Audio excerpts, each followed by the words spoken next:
Welcome to the second video in our series on special topics in elementary mathematics. In the first video, we looked at two ways of representing multiplication.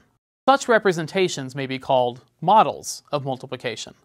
I hope that you took some time to think about the question asked at the end of the first video. For what kinds of numbers do these representations work?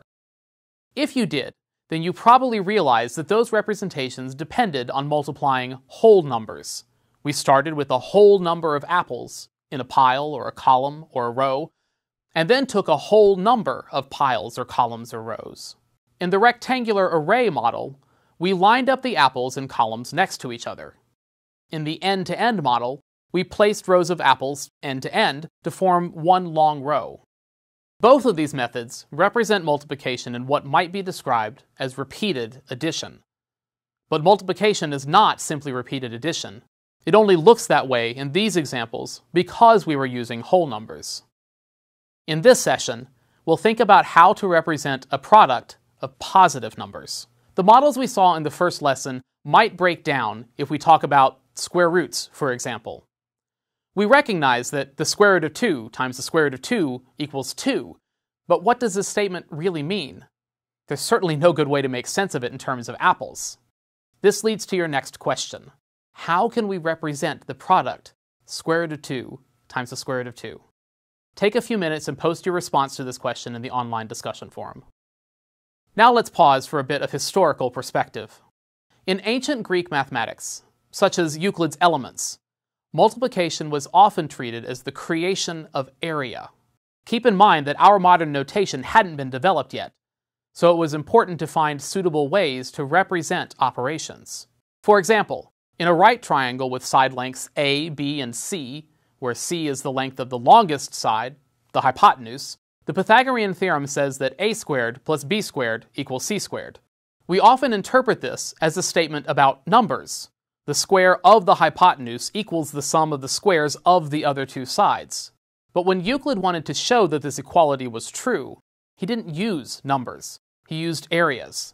To capture this original interpretation, the statement might better be phrased as the square on the hypotenuse equals the sum of the squares on the other two sides. The area produced by drawing the square whose side length is c is the same size as the areas of the two squares with side lengths a and b put together. Now when the shorter sides of a right triangle have length 1, the squares on those sides have area 1. By the Pythagorean theorem, the area of the square on the hypotenuse is 2. We know the area of this square. What is its side length? Well, it must be a length such that when we multiply it by itself, we get 2. It has to be the square root of 2. We just use multiplication to get an area, specifically the area of a square. Although the side length was unknown, we knew that we could multiply the side lengths to get the area of the square, and to do it, we didn't need any decimals or fractions or even any representation of the number square root of 2 except as a length. We've moved towards representing multiplication of positive numbers using an area model. This model can be used not just in squares, but for other products like the square root of 2 times the square root of 3, or pi times a half. Here are two questions for you to address as you think about this model. How does the area model resemble the array model from the first session? And when might one of these models be more appropriate than the other? Take time to post your responses to these questions in the online discussion forum.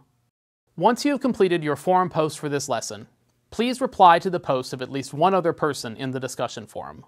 In this session, you started thinking about how multiplication of numbers other than whole numbers might be represented, particularly using area models. In the next session, we'll look at an additional way of representing multiplication.